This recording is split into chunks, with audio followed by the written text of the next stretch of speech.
Who is the, you're going to be timekeeping or who's? She will be timekeeping. What? All right. Ready? Okay. Hi everyone. My name is Omar Moonis. I lead business development for APAC for TRM Labs. And we are a blockchain analytics, crypto compliance, crypto AML platform. Now I have maybe less than an hour to explain you everything about the blockchain, and that's impossible. So what I will try to do is give you enough of an overview. Hopefully that will spur you to expand your learning on your own. We'll try to cover concepts. Some things may be very, very simplistic to people here. Some things may be a little bit more involved. But like I said, I will try to cover everything. So if you feel like you wanted to go deeper in certain areas, you can always ask. If you wanted to skim past certain things, you can ask that as well.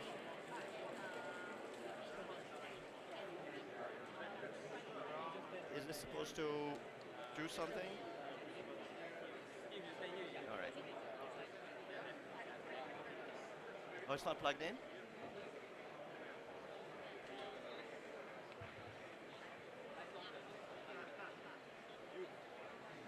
Okay, we have a couple of tech things to figure out. Did it work? There you go, it's working, yes. Okay, so we're going to cover a number of things. Hopefully I don't run out of time. I expect I'll probably run out of time around here, but we'll see how it goes. All right, so let's start with the blockchain and cryptocurrency. And for that, I thought the best thing is maybe to start you off with a little movie, because everybody needs a movie to get going.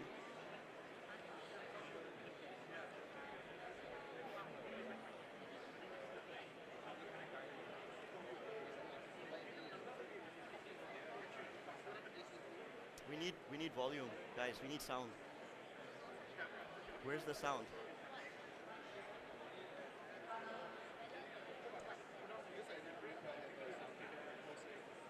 Where's the sound? Sorry, 1 second.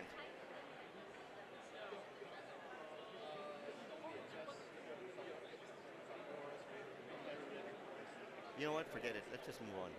Yeah, let's just go.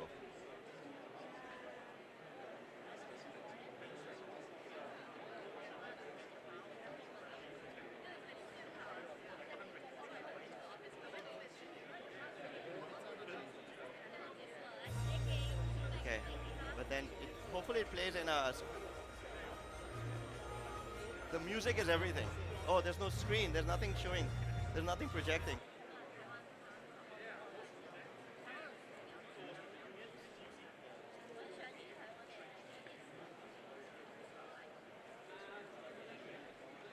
Okay, let's see if we have both light, sound and visual at the same time. Fingers crossed. Nope, we don't have sound. Let's just move on. Forget it, forget it. Let's just move on. So I wanted to imagine the Star Wars music in your head, okay? And that's what you're going to be seeing here. So this is the beginning of the story.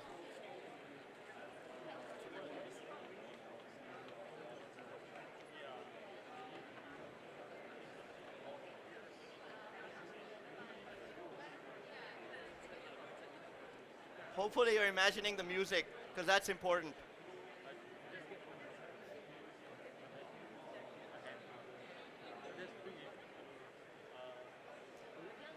Otherwise, there's no good watching Star Wars on mute.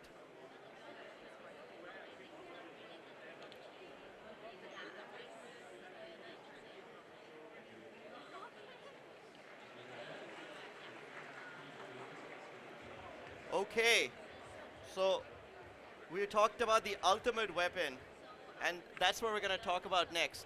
So before we go there, let's talk about some fundamentals.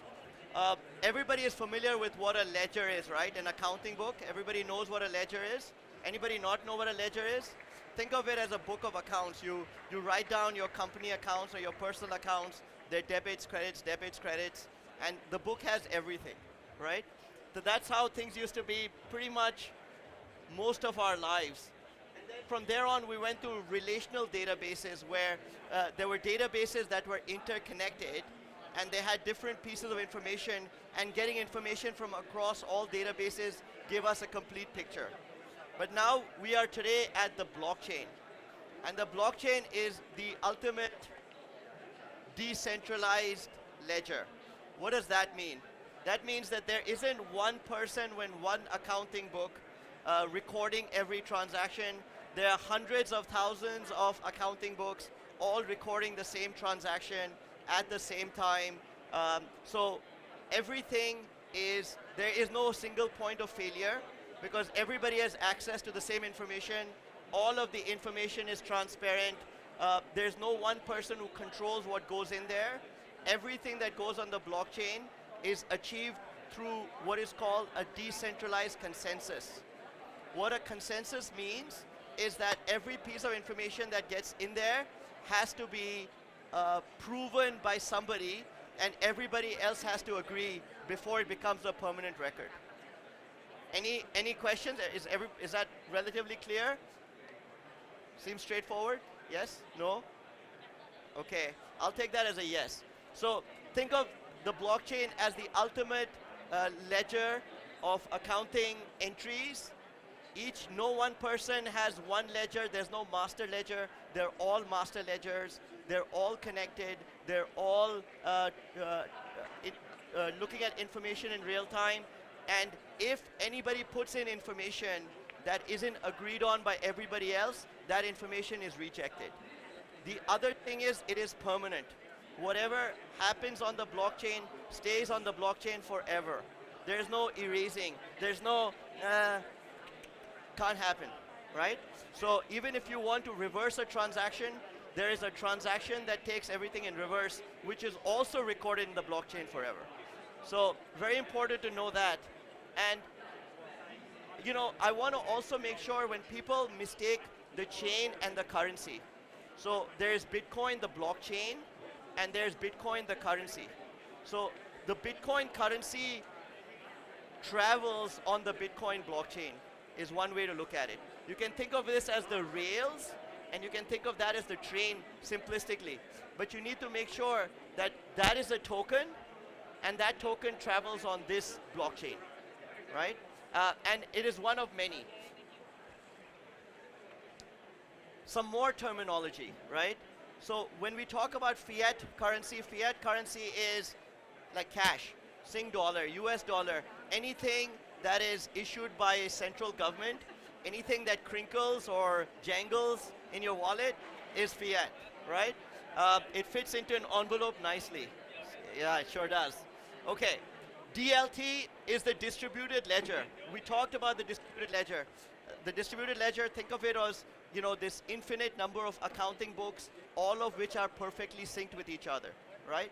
And all blockchains use some form of distributed ledger technology. Not all blockchains are Bitcoin. There are thousands and thousands of blockchains. Today, I will only talk about Bitcoin and Ethereum because they are foundational. Everything else is some variation, improves on some aspect of them. But once you get those two, you should be able to figure out everything else. It's like knowing your scales in music. Once you understand them, you can play anything you want. And then the last thing is cryptocurrency. So cryptocurrencies are called digital assets, virtual assets. In Singapore, they're called DPTs. Does anybody know what a DPT is? No? Okay. And people who provide DPTs are called DPT SPs. They do love acronyms in Singapore. Does anybody know what a DPT SP is? Anyone? Okay. So DPT is digital payment token. SP is service provider. So digital payment token service provider, DPT SP. I've never seen it anywhere else except Singapore. But it's interesting. Okay, so what is Bitcoin? Let's understand Bitcoin, and this is a very simple overview. Bitcoin is peer-to-peer electronic cash. That's what it was designed to do. When I was talking earlier about the ultimate weapon, what the people who wrote the Bitcoin white paper wanted to do, they wanted a decentralized peer-to-peer electronic form of payment that has no intermediaries, that is tamper-proof, tamper-resistant, cannot be manipulated. You cannot add to the supply or withdraw supply randomly. That's what Bitcoin was designed for. So it was always supposed to be a unit of payment. It was supposed to be electronic cash. And what is unique about Bitcoin, the problem with electronic cash in the past used to be that you could never prevent someone from spending the same thing twice.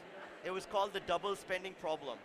And in Bitcoin, it solves for that. You can't spend the same Bitcoin twice. There's one unique Bitcoin. If I give it to you, you have it. If you give it to her, she has it. So you don't have a double spend problem. So that was the biggest hurdle for electronic cash.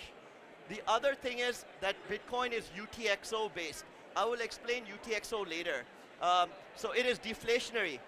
Deflationary was important when you think back to 2008, because what was happening in 2008 was, as economies were tanking, central banks wanted to pump a lot more money into banks, into the economy. So when they're pumping money, when you add more money to the system, what is that called? Do we know? Does the value of money go up or go down? Up, down, up, down? Okay, it's inflationary. So Bitcoin was designed to be deflationary. Yeah? There's only ever going to be 21 million Bitcoin. There will never be any more Bitcoin than that. That is it. I think today we are at 18 million Bitcoin in circulation. So once it hits 21, there will be no new Bitcoin coming. And it uses a method of verification called proof of work.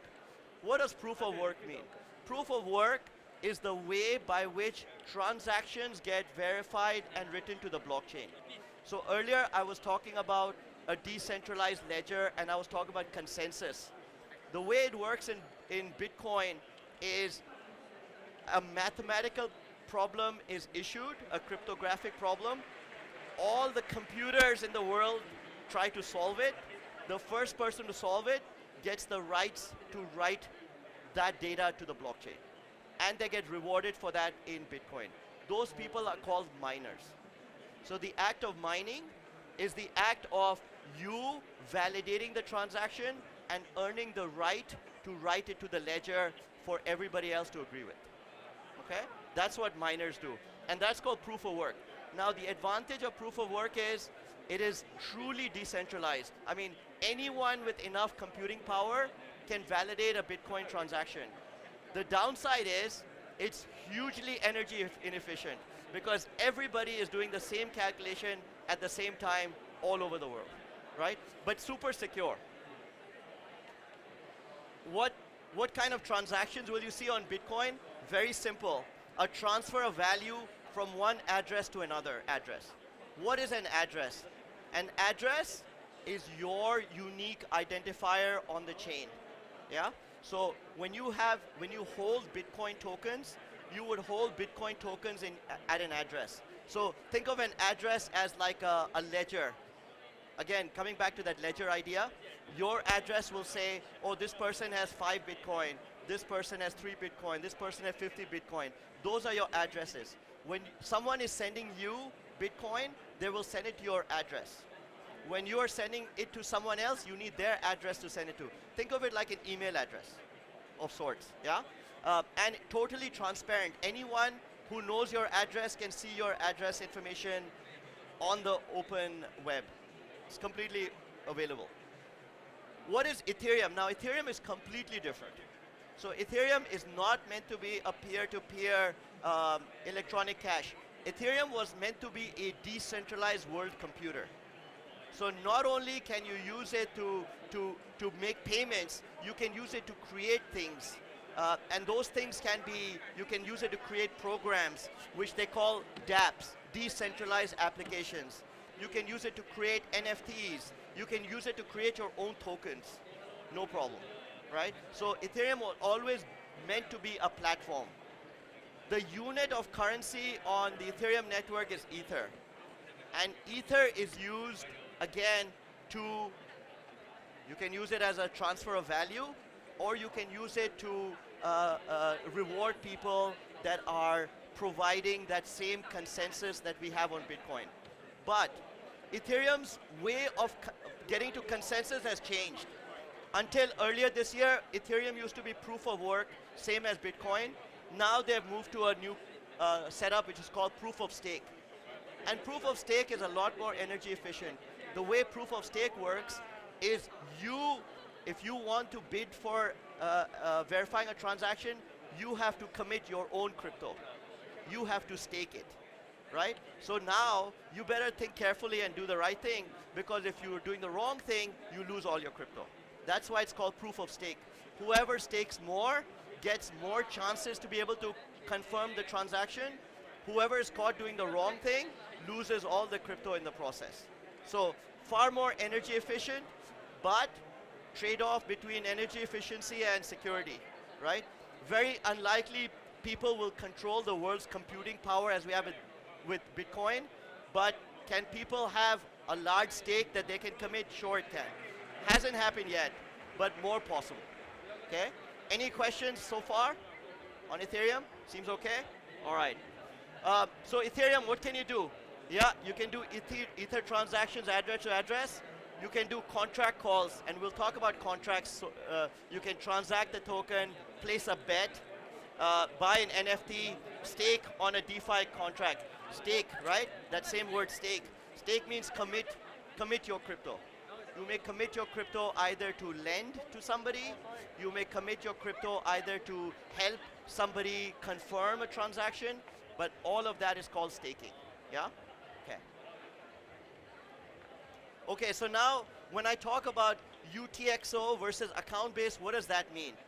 So UTXO stands for unspent transaction output, right? What that means is that Bitcoin is exactly like cash, right? If there's something in the store that is $3 and you have $5, you pay the $5 and you get the $2 change, right? So in Bitcoin, you have the concept of the change and the change address. So think of it exactly like cash, and that's why it's called unspent transaction output. This is, you transfer everything that you have here, the amount that's used is maintained, whatever else is left, it come back to you. That's your change, yeah? But Ethereum is more like online banking. In online banking, if somebody wants me to make a payment for $2.13, I can send exactly $2.13 and be done with it, yeah? So UTXO, account-based, all right? Two very different ways of working. So just be very clear about that. Any questions on this? Everybody okay? All right. Okay, let's talk about different actors in the crypto ecosystem. So one question that always comes up is, what is a wallet, right? And we talked earlier about addresses. If you remember, I said your crypto address is your kind of your account for that specific blockchain, and you can have many crypto addresses on any blockchain. A wallet encompasses all your addresses, right? So one wallet can have many addresses of many chains. Why would that be important? It's important because now you don't have to manage each address by address. For each address, too complicated, you have what's called the private key, which is your secret password that identifies you as the owner of that address. That private key allows you to send money from that address. If you lose your private key, you're screwed. Nobody can get at that money. You can just sit and look at it, but you can't touch it, right? What a wallet will do is it'll take over managing your private keys across all your addresses. That's why you'd want to use a wallet. And wallets are not specific to only one token type. Like today, a Bitcoin address and an Ethereum address and a Tron address, you can't transfer between them. But in a wallet, you can keep them all in the same wallet and transact from them. Does that make sense? Okay? So a wallet is a container of addresses, if you will. And there are many different types of wallets, and I'm not going to get into them. There's paper wallets, hardware wallets, cold wallets, hot wallets. We can talk about that later. I think I already talked about mining. It is the process of creating new tokens, whatever the chain might be. And then the last one is virtual asset service providers or exchanges. And why are exchanges important? Exchanges are important because they give you access to crypto on one side, and they give crypto users access to cash. So Putting money into crypto is called on-ramping. Moving money from crypto to cash is called off-ramping. Um, and, and they make crypto more accessible. When you have a wallet at an exchange, the exchange manages your addresses for you. So you don't have to worry about losing your keys or any of that. The exchange owns your keys. So that's important to know, because when you ask the exchange to make a transaction, you are authorizing them to use the keys they have to transfer on your behalf, as opposed to you doing it yourself. So some people like that, some people don't like that. Horses for courses, yeah? Okay, so I won't talk too much about exchanges. It's a digital marketplace. Anybody who wants to buy or sell crypto or convert crypto into cash or convert cash into crypto goes to an exchange. I think we know some of these names already, and I won't spend too much time there. Important to know, there are two types of exchanges. There are centralized exchanges. All the well-known ones are centralized exchanges, and they're called centralized exchanges because they manage your money for you, so to speak, right? So even though you hold your crypto with Coinbase, Coinbase is actually managing your wallet on your behalf, right? But when you go to a decentralized exchange is essentially peer-to-peer. There is no middleman. If you send it to the wrong person, good luck, right? It's all you. So it is like the difference between going to a store versus going to somebody you know and say, hey, I've got 2 Bitcoin, do you have any Ethereum for me? Yeah, here you go, done. Okay? That's what decentralized exchanges work. So no middleman, it's all code, it's all peer-to-peer. Centralized exchanges, the exchange is the ultimate middleman, right? Brokering all the transactions, okay?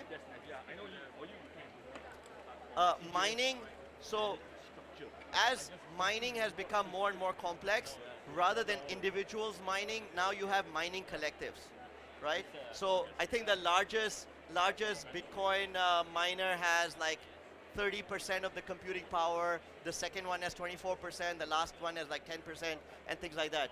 But as it becomes harder to mine, as it becomes harder to earn rewards, you get more and more miners collecting into collectives, right? And they're becoming entities, so they're becoming corporates in a sense, right? It's gone well from beyond individuals doing it.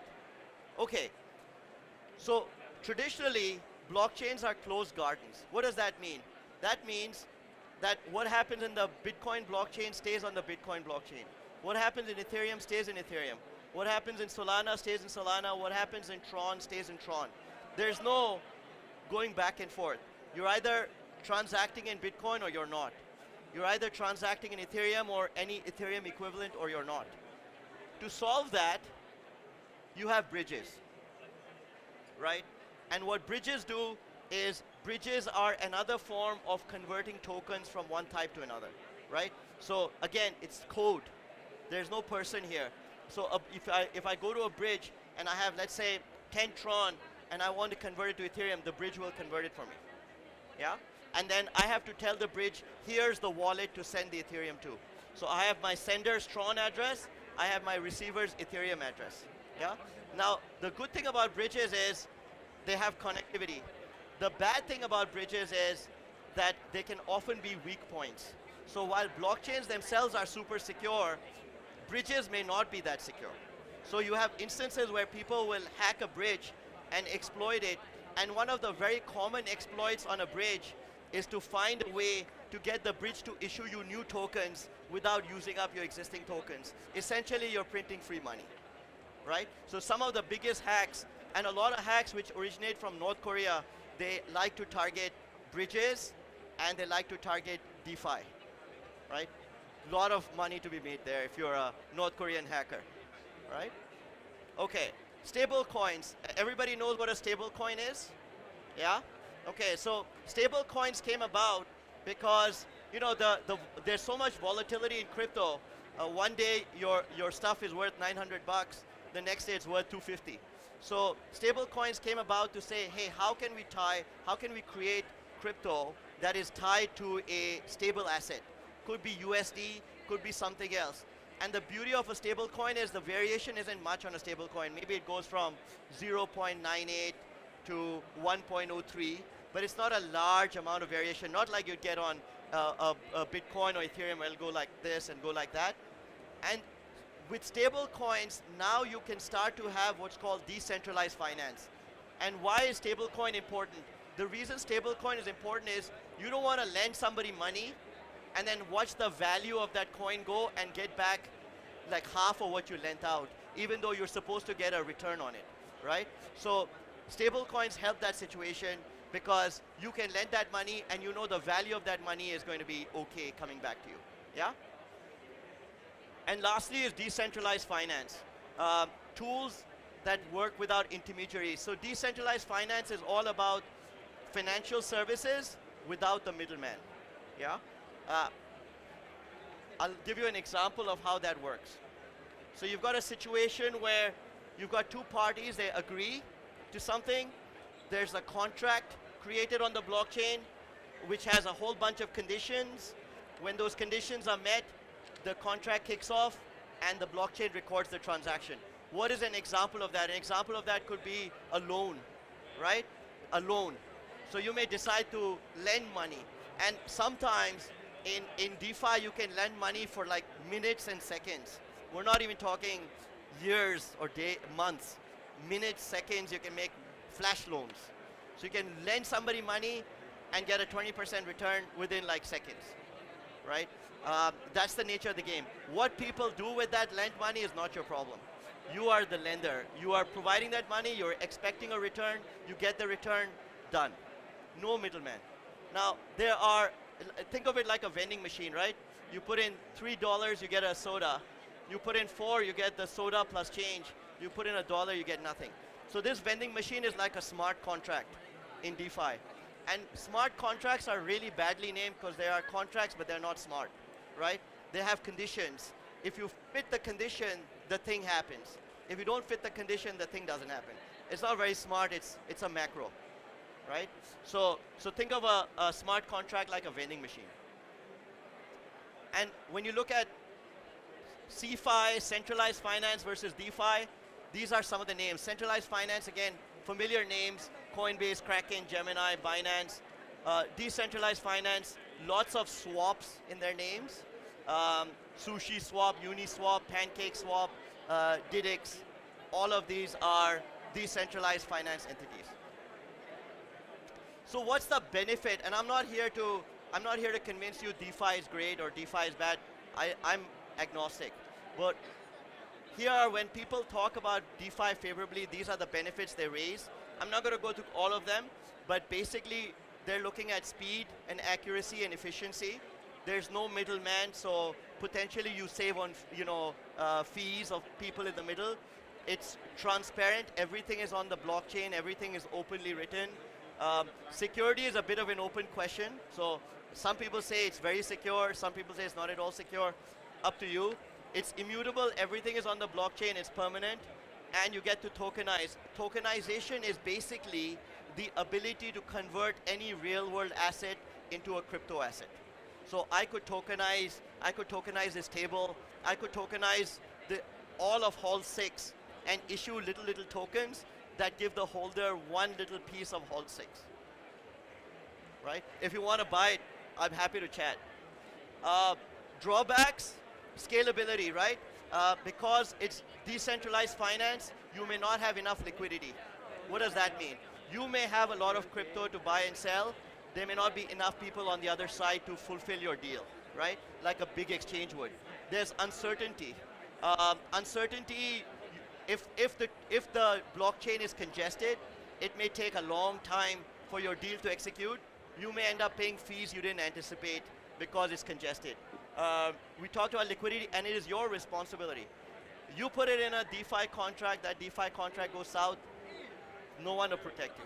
No Coinbase or Gemini or Kraken coming to help you, you're on your own, okay? Mixers. Does anybody know what a mixer is? No? Okay, so a mixer is another crypto service designed to disguise source of funds, yeah? So think of it like I have a bowl and person A puts 1 cup of flour in it, person B puts 2 cups of flour in it, person C puts 3 cups of flour in it. It's all nicely mixed. Now when I take a cup of flour out, whose flour is it? That's the mixer, right? So the idea is to take all these inputs coming in, jumble it up. Some people call it a tumbler, is jumble it up so that there's no connection between an output and an input. Now, of course, illicit users love mixers, but people who use mixers like to put it as it's a privacy tool. Again, your choice. Privacy, criminal, in the eyes of the beholder. Yeah? What's interesting about mixers is it is all code. There's no person there. And for the first time, the US sanctioned a mixer. So the US sanctioned code. There's a mixer called Tornado Cash on Ethereum. And in a history-making decision, the US said last year, Tornado Cash is a sanctioned entity. So whoever has dealt with Tornado Cash has sanctions risk. Okay? First time code has ever been sanctioned.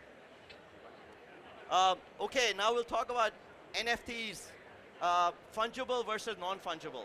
So something that's fungible is something that can be easily exchanged. They're identical, you can't really tell them apart. One $5 bill is like any other $5 bill. A non-fungible thing might be like a Taylor Swift concert ticket, right? Yeah, you can exchange with another Taylor Swift concert ticket, but maybe you don't easily exchange it for a Rick Astley concert ticket, right? So to speak. But you can do that with cash. So cash is fungible. Examples of non-fungible things are non-interchangeable. And so that takes us to non-fungible tokens, NFTs, right? What is the point of an NFT? Frankly, I also don't understand what the point of an NFT is, but we leave that one to the side. Bottom line is, it is something that has a unique kind of, I guess, crypto asset that identifies you as the only owner of it, right? It could be a piece of music, it could be a piece of art, it could be a sound, it could be anything. But anything that you can tokenize and sell is a non-fungible token. The interesting thing with NFTs is a year or so ago, the market was very hot. There were NFTs selling for like $500,000. Now I understand those NFTs are selling for like 15K. So someone lost a lot of money. Some people made a lot of money, some people lost a lot of money, all right? So you buy NFTs with tokens, crypto. NFTs sit in your wallet. Again, you have to match the right NFT with the right wallet. If you have your NFT is Ethereum based, it can sit in Ethereum wallet. If your NFT is Solana based, it can sit in a Solana wallet. You can't interchange them. They again sit on their rails. All right, how they work? Smart contracts are critical. So when you create an NFT, it's called minting an NFT. Yeah, and the smart contract is the one that says, oh, you own this. You're the authorized owner. No one else owns this. People can copy your NFT. They can take a screen print. They can find other ways to duplicate it. But when it comes to actual ownership, you're the only one. It's like everybody can have a Gucci bag, but you're the only one who verifies that your Gucci bag is the real deal, right? And in fact, that use case is now going into physical goods as well, where they're issuing NFTs as true ownership, that this is a true blue, authentic, whatever it is, yeah? You can have them on multiple blockchains. They use a Ethereum type called ERC-721, which I won't spend time on. And of course, everything is visible on the blockchain like everywhere else. And you can buy and sell NFTs on NFT marketplaces. I am not promoting NFTs in any way, shape, or form. I am just telling you. My job is to, inform, right? Okay, so we have a quiz coming up. I want to make sure people are awake and paying attention. So why don't we go to slido.com and put in this.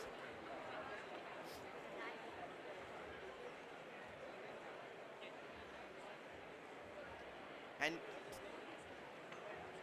is the quiz already live or is it coming up?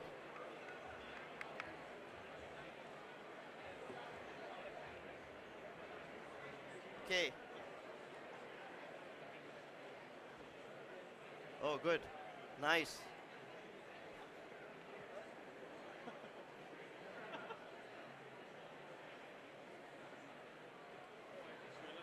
I'll give everybody 10 more seconds to join. And this quiz is gonna go fast. Every question is 10 seconds or less. So I hope you're ready.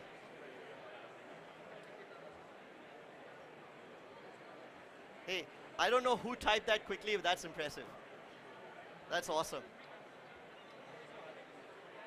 Okay, ready? Shall we? Go.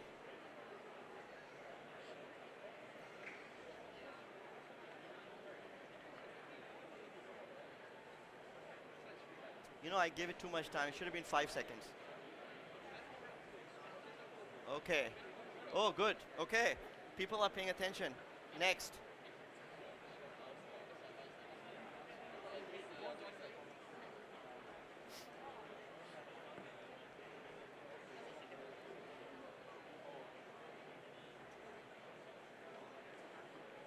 Oh, okay. All right, next.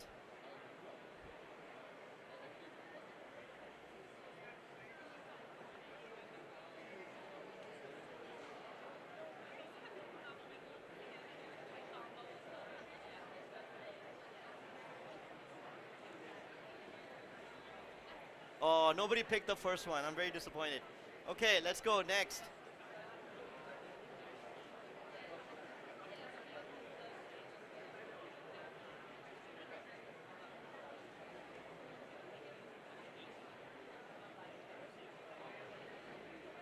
Good job. Okay, next. Okay, this is multiple answers.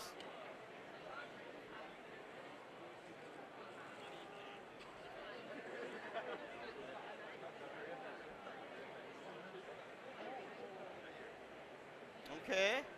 Okay. Interesting. Okay.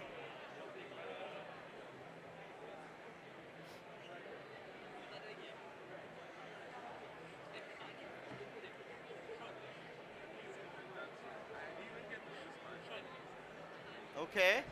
All right, that was the last one. Who won? Who is P? Can P raise their hand? Are you P? It's a weird question. Who can the person here identify themselves if they want to? If they want to, I'll give you some swag later. If you don't want to, that's okay. All right, no problem. Let's move on. So what is blockchain intelligence? Where is this?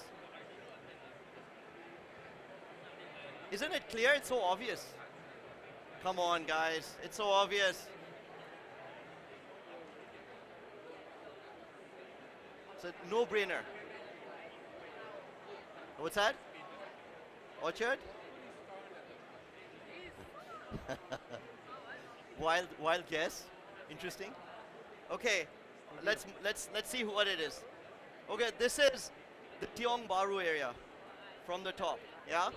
Now, my point is, you could live there, and you wouldn't recognize anything from the top, right?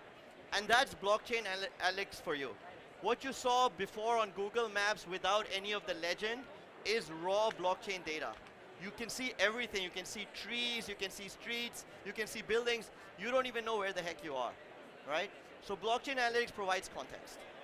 It tells you where you are and what's happening. That's a market, that's a swimming complex, that's the MRT, so on and so forth, yeah? That's how you want to think about blockchain analytics. So how many levels of blockchain intelligence are there? Well, the baseline is raw blockchain data. Everybody has it. All data on the blockchain is available to everybody. So everybody starts with the same raw blockchain data, right? The next step is to connect this data to real world entities, right? I see address X. This address X belongs to maybe Binance. I see this belongs to an unhosted wallet. I see this belongs to some DeFi provider, yeah? That's level one. And when you look at blockchain analytics, the first generation of blockchain analytics were basically databases of blacklisted addresses. This is a terrorist campaign. If you look down here, there's a Bitcoin address right there. So they're soliciting campaign finance donations via Bitcoin, right? That kind of information is valuable open source information for providers. Because then you take this unknown address and you can say, that's Al-Sadaqa in Syria, which is an offshoot of Al-Qaeda, and it has risk of terrorist financing, right? Now, that's the address. Not only can you identify that, now you can see what else does it talk to, right? Now suddenly you have context. Okay, so somebody, I'm not busting on Binance, by the way. It just so happens there's money going here to someone in Binance. But now you have context to a transaction. If you just saw this on the raw blockchain, it would be wallet ABCDEFGH sending to wallet HIJKLMNO, right? Now you have context. Another instance, OFAC, Justice Department sanctions press releases. They will say, person ABC has been identified as a sanctioned individual. Here are all their crypto addresses. Treat this as a sanctioned individual.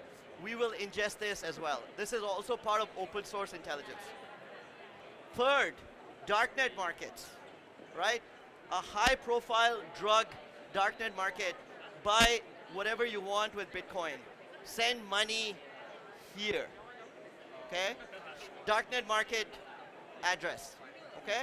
So this is just using open source intelligence. We're not even getting to proprietary intelligence yet. So now, with all that, you can tell who's a ransomware address, who's darknet market, who's hacked or stolen funds, who's terrorist financing, yes? And all of this stuff was from open source intelligence alone, never mind other data collection methodologies. So, second step of blockchain intelligence is the ability to go cross-chain. Remember I said each blockchain is its own walled garden, but criminals don't like walled gardens. They see a wall, they want to jump over it, right? Everybody does. So you take Tornado Cash, which is an Ethereum mixer, which I mentioned earlier, which has been sanctioned. The Qcoin hack, money goes to Tornado Cash, money goes to Chip Mixer, which is a Bitcoin mixer. And so you've got Ethereum transactions and Bitcoin transactions all in the same view, because that's how crime happens. Crime doesn't happen, I look at this and then I separately look at this. I look at the whole thing, right? So blockchain analytics is going cross-chain. Last is the ability to recognize programmatic movement of money, which is indicative of money laundering. In the crypto world, if any of you are in compliance, you've heard of layering and laddering and structuring and placement and all of this stuff. And there are crypto equivalents of those, except those crypto equivalents are on steroids. Because in the real world, you maybe have 2 accounts, but in the crypto world, you can have 200 addresses doing this stuff. And each of these is a unique crypto typology. This one, if you're interested, is called peeling chain. Peeling chain. You see, you're peeling off, peeling. So your crypto keeps getting smaller, right? This one is called Webflow. The idea is if I create enough intermediaries, you will lose track of me, and then I can consolidate later on. Yeah? So the ability to recognize these patterns across hundreds of addresses is next generation blockchain analytics. Yeah? Okay, so evolution. Raw blockchain data doesn't mean anything. It's a ledger. From, to, transaction, date, done. Going from that to linking addresses to real world entities, going from that to linking, going beyond looking transaction to transaction and looking at series of transactions involving multiple players. Yeah? Okay, so remember this. If you remember anything, remember this was Tiong Bahru. And you wouldn't have known that without the overlay. Yeah? Without the metrics that told you this was Tiong Bahru. Okay, so tracing crypto crime. And I'm not going to make you an investigator. We will really gloss over this topic because that's a 2-hour session. But what I will tell you is the blockchain is everywhere. So in the past, and so there are challenges and there are advantages to investigating crime on the blockchain. The difficulty is, stuff is hard to understand, difficult to interpret. this 51% risk is basically if someone has more than 51% control from the mining side, then they can write whatever transactions they want. Okay? Hasn't happened yet, but it is a theoretical risk. And there are barriers to entry. So you've got tools and things like that that are help lower the barriers. The advantage is it's transparent, it's easy to trace, things are there forever, it's easier than cash. Today when someone, my background is traditional financial services, when someone tells me Bitcoin is more risky than cash, it makes me laugh. I said, how far can you trace your cash? Until the next bank. I said, and we can trace Bitcoin until the next 30 addresses. So can you beat that? Okay, fair enough, right? It's, there's a digital chain of evidence and there are a lot of tools available. So important to remember, crypto crime is financial crime. There's no unique crypto crime. And there's nothing new in financial crime, right? So some crime forms benefit from crypto. Digital assets move funds. Blockchains provide traceable data. And we have tools to help trace that stuff, yeah? What happens on the blockchain? So this is an instance of a person who unfortunately was a victim of ransomware, right? So somebody hijacked her data and encrypted it, and your internal documents will be published if you don't pay up. Pay us that 302.5 Bitcoin at that time. What is that? 8.5 million? I don't know who Amy Lin is, but she's very wealthy. So they were asking for 8.5 million Bitcoin from her. But whatever happened on the blockchain stays on the blockchain, right? So the people may have stolen that money and parked it somewhere, and they think no one can see it. Yes, we can, right? There's no hiding. Okay, so what does that mean from an investigation perspective? One, that different blockchains behave differently. You can't investigate a Bitcoin investigation the same way you investigate an Ethereum investigation. They have their own unique nuances. Even the fees on those two chains are called different things. In Bitcoin, you pay a fee. In Ethereum, you pay gas. Okay? And what gas does is a little bit different from a fee, right? But basically, you can't move funds from one Ethereum address to another if you don't have enough gas. It literally is like petrol in a car. And blockchains that allow for anyone to create tokens can be really interesting to illicit actors. And now, of course, we have programmatic money laundering. I will show you how complex this looks right now, shortly. So, old school conducting an investigation. You pick the right block explorer. If you're looking at Bitcoin, you're looking at blockchair.com or one of those open source explorers. If you're doing Ethereum, you look at etherscan.io, whatever. And everything starts by looking at an address or a group of addresses. And again, this is old school 101. From that, you look at where do they go next? Where do they go next? Where do they go next? Where do they go next? And you keep a nice Excel spreadsheet. You have to be a real busy beaver to keep going all the way because you can get lost very quickly. There are hundreds of transactions going to thousands of addresses. And what you want to see is there a pattern? Is it going to a bridge? Is it going to an exchange? Are things diverging or are things converging? Yeah? If it's converging, that means we're getting closer to maybe a consolidation or a cash out, potentially. So crypto crime trends. One, illicit crypto uses on the up. Crypto is multi-chain and laundering is getting more intense. So I'm not going to show you all of this. This is an eye chart.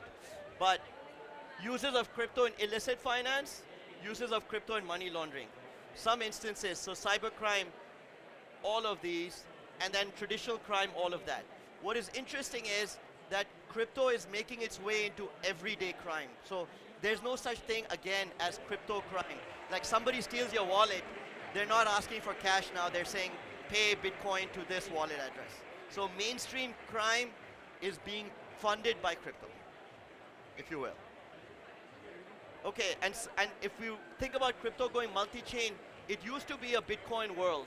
So 98% of illicit crypto activity in 2016 was all Bitcoin.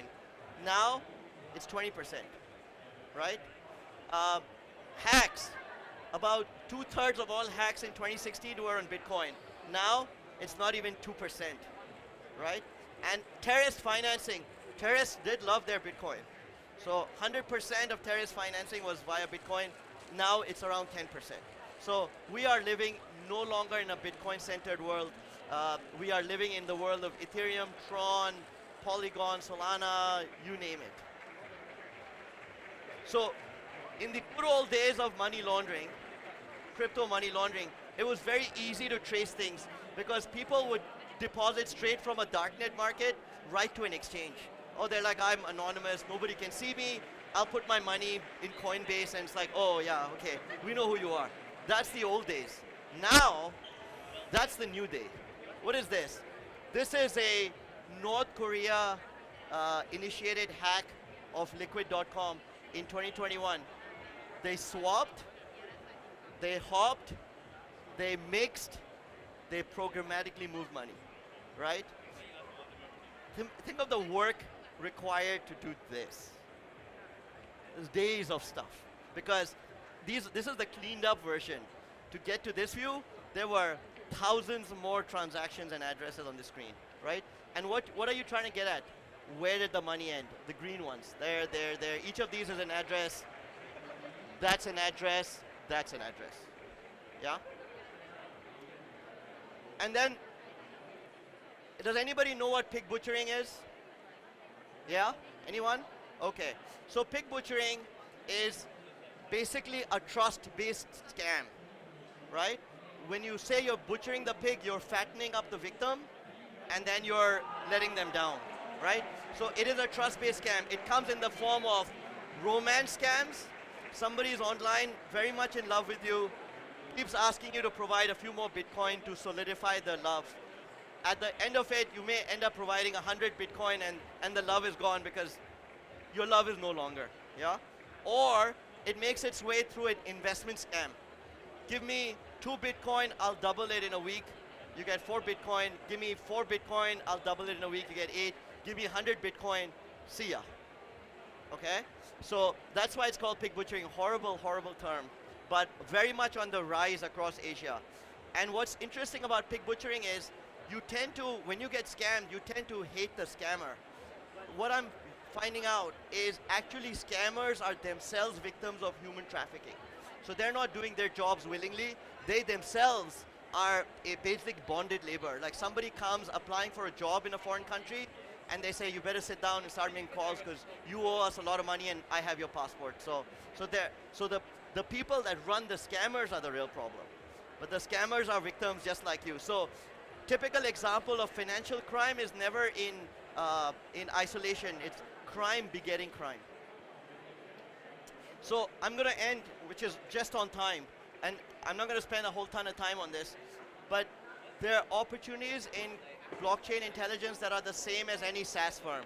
You know, you need sales, you need engineering, you need product, you need operations, you need customer success, you need marketing, like everybody else. The things that are kind of unique are like data scientists and investigators. That's a special breed. People that understand Web3 data, people that understand Web3 investigations, which could be coming from the private side or coming from government, right? Those are very, very specialized people. May your learning continue. So hopefully, there you go, get some, there you go. All those words, wash them over, absorb, okay? All right? I'm gonna leave you with that, and I'll say any quick questions, because I have to also run. Questions?